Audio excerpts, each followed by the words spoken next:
PTI रहनुमा Fawad Chaudhary media से बात कर रहे हैं। जो एक समझिए कि जो हमारी पॉलिटिकल एक हमारा जो माहौल है वही तबाह व बर्बाद हो जाएगा। ये इमरान खान जो पाकिस्तान के इंशाअल्लाह अगले वज़ीर आज़म हैं, जिस तरीके से उनको एलिमिनेट करने की कोशिश की गई है उसके ऊपर हम मुतमईन नहीं हैं और हम ये समझते हैं कि जो तफ्तीश हो रही है उसके ऊपर हम मुतमईन नहीं हैं और उसमें ज़रूरत है कि उसको चीफ जस्टिस साहब उसका नोटिस लें और इसके मुताबिक जो है वो आगे बढ़ा जाए।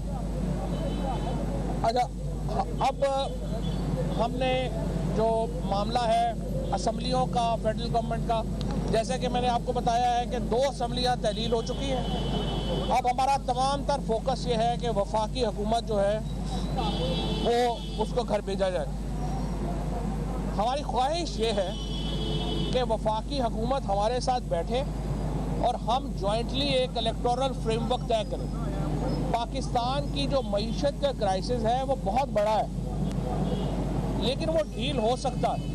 नामुमकिन नहीं है पाकिस्तान की मईशत को फिक्स करना, लेकिन उसकी पहली शर्त यह है कि पाकिस्तान के अंदर एक पॉलिटिकल स्टेबिलिटी हो, एक सियासी इस्तेहकाम हो।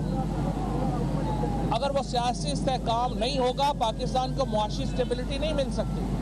लिहाजा हम ये चाहते हैं कि वफाकी हुकूमत हमारे साथ बैठे और हम एक इलेक्शन का फ्रेमवर्क तय करें। लेकिन इस वक्त की जो सूरत हाल है वो ये है कि वफाकी हुकूमत के लोग बज़िद हैं कि वो इलेक्शन नहीं कराएंगे। दूसरी तरफ सूरत हाल ये है कि असम्बलियों के अंदर हमारे इस्तीफ़े मंजूर नहीं किए गए और अब भी तहरीक इंसाफ की जो पार्लिमानी पार्टी है, हाई कोर्ट का जो इस्लामाबाद हाई कोर्ट का फैसला है उसके नतीजे में इस वक्त सबसे बड़ी जो अपोजिशन की जमात है वो फिर पाकिस्तान तहरीक इंसाफ है। लिहाजा हम परवेज़ खट्टक साहब की सरबराही में हमने एक कमेटी तश्कील दे दी है जो कि स्पीकर के पास जा रही है और हम उनसे ये कह रहे हैं कि leader of the opposition, parliamentary leader और उसके साथ जो पब्लिक अकाउंट्स कमेटी है, ये 3 जो ऑफिसेज हैं ये तहरीक इंसाफ के मेंबरान को दिए जाएं और उन्हें जो है वो नॉमिनेट किया जाएगा इन 3 ओहदों के लिए। और उसके बाद इंशाअल्लाह हमें पूरी उम्मीद है कि वफाकी हुकूमत को जो गिराने का अमल है वो भी चंद ही हफ्तों में हम मुकम्मल कर सकेंगे। और इससे पहले मैं दोबारा ये कहता हूँ, हम गिराना नहीं चाहते, हम चाहते हैं आप हमारे साथ बैठ के इलेक्शन का फ्रेमवर्क तय करें। लेकिन अगर आप नहीं मानते तो फिर देखिए पाकिस्तान से आगे तो कोई भी नहीं।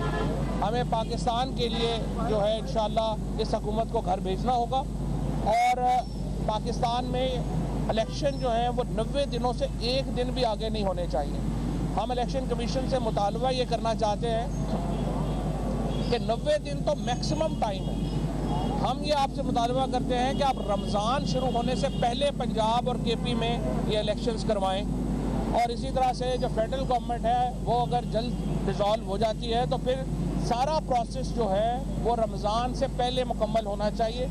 आज तक पाकिस्तान में सारे इलेक्शन जो हुए हैं वो 60 और 76 दिनों के दरमियान में हुए हैं।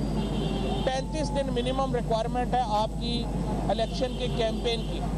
लिहाजा बहुत अहम है कि आप ये इलेक्शन जो हैं ये फौरी तौर के ऊपर यहाँ कराएं और वो रमज़ान से पहले करवाएं ताकि लोग फिर इबादत में अपनी इस इत्मीनान के साथ जा सकें कि पाकिस्तान अब इंशाअल्लाह महफूज हाथों में है और अल्टीमेट फैसला पाकिस्तान के लोगों को करें। जो नाम नहीं है उसकी तरफ से डेफिनेटली वो नहीं मानेंगे तहरीक इंसाफ, तो मामला इलेक्शन कमीशन में जाएगा। वहाँ पे अगर उनके हाथ में फैसला हो गया तो आपके पास ऑप्शन क्या है? ठीक है ना, पहले तो ये मामला जाना है पार्लिमानी कमेटी के पास। पार्लिमानी कमेटी में ये डिस्कशन होगी। वैसे अभी तक हमें चूँकि ये नाम नहीं आए, मुझे ये लगता है कि ये किसी ने मीडिया में ऐसे जो है ना वो लतीफ़ा छोड़ा है। मुमकिन नहीं है कि इतने गए जो आहद चीमा साहब का आप नाम ले रहे हैं। आहद चीमा साहब तो नैब के केस में को एक्यूज़ नजर आए इनके शहबाज शरीफ के, और इसी तरह से जो मोहसिन नकवी साहब हैं वो तो सारे करने कराने वाले हैं। तो ये लोग तो वैसे नॉन सीरियस होंगे और मेरा नहीं ख्याल कि इनके ऊपर कोई जो है वो कोई संजीदा बात भी हो सकती है। पार्लिमानी कमेटी में नाम तब्दील हो सकता है। अच्छा, मुहसिन ये बताएं कि परवेज खटक साहब तीनों वोटों के लिए नामजद होंगे, अपोजिशन लीडर नहीं अच्छा ओके ये क्लियर कर दो। अच्छा नहीं, परवेज खटक साहब को हमने ये कहा है, दो सुन लेना, परवेज खटक साहब को हमने ये कहा है कि वो और आमिर डोगर जो हमारे चीफ विप हैं, इनको हमने ये कहा है कि आप स्पीकर साहब से मिलेंगे, आप उनसे ये कहेंगे कि ये तीनों ओहदे जो हैं वो हमें दिए जाएं। उसके बाद इमरान खान ज़ाहिर नॉमिनेट करेंगे तीनों ओहदों के लिए जो है वो है। इसके साथ साथ हम मुख्तलिफ पार्टीज़ में जो हमारे हम ख्याल हैं उनके साथ बातचीत कर रहे हैं कि अगर वोट ऑफ कॉन्फिडेंस आए या वोट ऑफ नो कॉन्फिडेंस आए तो वो उसमें हमारा क्या ताउन होगा। एक मिनट पहुँचा सर, हाउस में वापसी कब है आप इसी सेशन में जो चल रहा है? हाउस में वापसी का भी हमने फैसला नहीं किया, पहले ये तीनों ओहदे आ जाएं फिर उसके बाद। सर ये नासिर गोजा साहब ने माजरत कर दी, अहमद शुकेरा साहब सर्विस में, और अब ये आ रहा है कि नसीर अहमद खान साहब के पास डुअल नेशनलिटी है तरीके इसके बाद जो आपका तीसरा नाम नहीं, पहली बात तो आप देखिए आर्टिकल 224 अगर आप पढ़ लें साथ, उसके अंदर जो क्वालिफिकेशन है केयर टेकर की वो सिर्फ एक है, और वो ये है कि chief minister of leader of opposition का कंसेंसस होना ज़रूरी है। जो डुअल नेशनलिटी वाला बंदा जो है वो भी बन सकता है और जो सर्विस में है वो भी बन सकता है, लेकिन अहमद नवाज शुकेरा साहब ने फैसला किया है कि वो जल्द रिटायरमेंट जो है वो इससे पहले ले लेंगे, लेकिन इसलिए वो जो क्वालिफिकेशन पार्ट है वो उन पर अप्लाई नहीं होता। नून के कुछ लोग भी आपके साथ रास्ते में हैं जो उसमें अब्सटेन कर सकते हैं। मुस्लिम लीग नून के इंशाल्लाह काफ़ी लोग जो है वो अब्सटेन करेंगे, हमें जितनी ज़रूरत है वो पूरे हो जाएंगे। आप नून लीग से मुज़ाकरात की या बातचीत की बात कह रहे हैं, बार राना सना ये बयान दे रहे हैं कि हम इमरान खान को जो है गिरफ्तार कर रहे हैं, तो आपको लगता है कि इसका बयान की हद तक है या वो वाकई कोई अमली काम करने जा रहे हैं? ये राना सना चुन्नू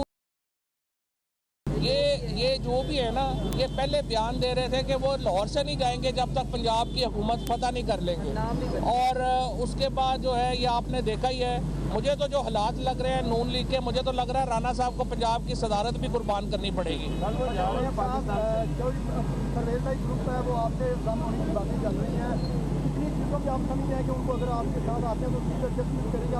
अभी हमारी उनसे जो बात हुई थी, अभी सिर्फ हमने गुजरात और गुजरांवाला डिवीजन रिव्यू किया है। अभी चौधरी साहब ने कहा था कि ये प्रोसेस मुकम्मल हो जाएगा फिर हम बैठेंगे, तो उनको इंशाल्लाह पूरा अकोमोडेट करेंगे। फवाद साहब ये बताइए, जो नसीर अहमद खान साहब का नाम आपने दिया था, इनकी डुअल नेशनलिटी जो सामने आई है पहले नहीं पता था इनकी डुअल नहीं, डुअल नेशनलिटी डिस्क्वालिफिकेशन नहीं है 224 के लिए। मैंने यही आपसे पहले दर्ज किया है कि 224(7) अगर आप पढ़ लें उसमें डुअल नेशनलिटी होना कोई डिस्क्वालिफिकेशन है नहीं।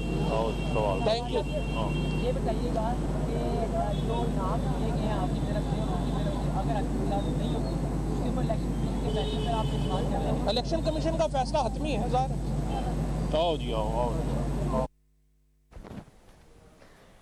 फवाद चौधरी मीडिया से गुफ्तगू कर रहे थे।